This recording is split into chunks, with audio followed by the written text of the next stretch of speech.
ভজ নিতাই গৌর রাধেশ্যাম জপ হরে কৃষ্ণ হরে রাম ভজ নিতাই গৌর রাধেশ্যাম জপ হরে কৃষ্ণ হরে রাম। জয় রাধে রাধা গোবিন্দ জয়। দেখুন ভগবানের এই যে মনুষ্য লীলা চলছে। আরে মশাই, আমরা আর কি বলবো ভগবানের কথা? আমরা আর কি বলবো? আমরা কিছু জানি নাকি? আমাদের তো তিনি যতটুকু কৃপা করে জানাবেন, যাকে যতটুকু কৃপা করে জানাবেন, তিনি ততটুকু ছাড়া অন্য কিছু আর বলতে পারবেন না। এখানে গোষ্ঠ লীলাকে কেন্দ্র করে মানুষের জীবের শিক্ষার কি আছে?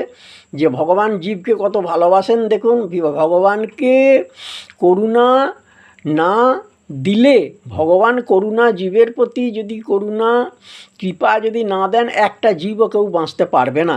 সেটাই কীরকমভাবে দেখানো হচ্ছে। ভগবানের যত লীলা, যত কথা, তার মানেই কিন্তু দুটো করে ভাব থাকবে। একটা ওপরের বাইরের ভাব, একটা হচ্ছে ভেতরের ভাব।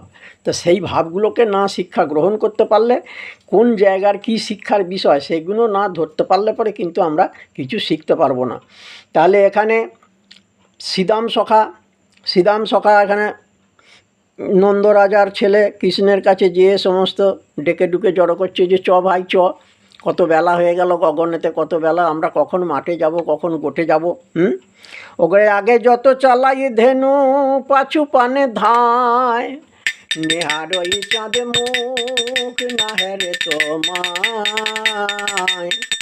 আগে যত চালাই ধেনু পাছু পানে ধায়, নেহারই চাঁদ মুখ না হেরে তোমায়।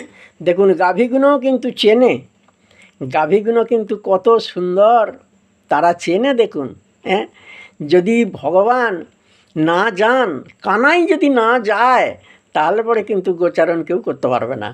কারণ গাভীগুলো এক পাও এগুবে না, তারা পা তুলবেই না। নেহারই চাঁদ মুখ না হেরে তোমায়, তাহলে ওই চাঁদ মুখ দর্শন না করলে, ভগবানের বদনকে দর্শন না করলে তারা এক পা এগুবে না। তাহলে আমরা কি করে মাঠেতে নিয়ে যাব? চল ভাই চল, এই বলে কানাইকে কিন্তু ডাকছে।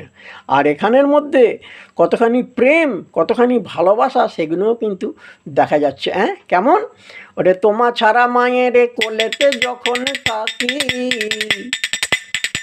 কানাই কানাই কানাই বলি, সদাই মোরে